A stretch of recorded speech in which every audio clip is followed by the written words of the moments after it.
മലിനീകരണ നിയന്ത്രണ ബോർഡ് ഉദ്യോഗസ്ഥർ സാമ്പിൾ ശേഖരണത്തിനിടെ പെരിയാറിലേക്ക് മാലിന്യം ഒഴുക്കിക്കൊണ്ടിരിക്കുന്നത് നേരിട്ട് കണ്ട് ബോധ്യപ്പെട്ട വ്യവസായശാലകൾക്ക് എതിരെ നിയമനടപടി സ്വീകരിക്കണമെന്ന് പെരിയാർ മലിനീകരണ വിരുദ്ധ സംയുക്ത സമര സമിതി chairman Purushan Eloor, convener O V Shebeer എന്നിവർ PCB സീനിയർ എൻവിറോൺമെന്റ് എഞ്ചിനീയർക്ക് നൽകിയ പരാതിയിൽ ആവശ്യപ്പെട്ടു. മഴവെള്ള കാനയിലൂടെ ഒരു കേന്ദ്ര പൊതുമേഖല സ്ഥാപനം വെളുത്ത നിറത്തിലുള്ള മലിനജലം പെരിയാറിലേക്ക് ഒഴുക്കുന്നത് കണ്ടെത്തുകയും സാമ്പിൾ എടുക്കുകയും ചെയ്തിട്ടുണ്ട്. അതിനെതിരെ EP ആക്ട് പ്രകാരവും ജലമലിനീകരണ നിയന്ത്രണ നിയമപ്രകാരവും നടപടിയെടുക്കണം.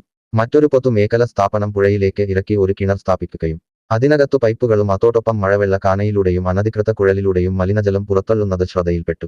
കൂടാതെ സംസ്ഥാന പൊതുമേഖല സ്ഥാപനം നിരവധി മഴവെള്ള കാനകളും അതിനടിയിൽ ഒളിച്ചുവെച്ച പൈപ്പുകളും അതിലൂടെ മലിനജലം പുറന്തള്ളുന്നത് കണ്ടെത്തുകയും ചെയ്തിട്ടുണ്ട്. കൂടാതെ രാത്രിയിൽ ഈ കമ്പനിയിൽ നിന്നും അനധികൃതമായി മലിനജലം പുറന്തള്ളുന്നത് PCB ഉദ്യോഗസ്ഥരുടെ സാന്നിധ്യത്തിൽ കണ്ടെത്തുകയും ലീഗൽ സാമ്പിൾ എടുക്കുകയും ചെയ്തിട്ടുണ്ട്. ഇടയാറിലെ സ്വകാര്യ കമ്പനികളും അനധികൃത കുഴലുകളും പൊതുകാനകൾ എന്നിവയിലൂടെ മലിനജലം പുറന്തള്ളുന്നത് കണ്ടെത്തുകയും സാമ്പിൾ എടുക്കുകയും ചെയ്തിട്ടുണ്ട്. ഈ പൊതുതോടിലൂടെ ഏതൊക്കെ സ്ഥാപനങ്ങളാണ് മലിനജലം തള്ളുന്നതെന്ന് കണ്ടെത്തണം. മറ്റൊരു കമ്പനിയുടെ ഉള്ളിലൂടെ ഉള്ള കാനയിലൂടെ വിവിധ കമ്പനികളുടെ മാലിന്യം ഒഴുക്കിവരുന്നത് പരിശോധനയിൽ കണ്ടെത്തിയിട്ടുണ്ട്.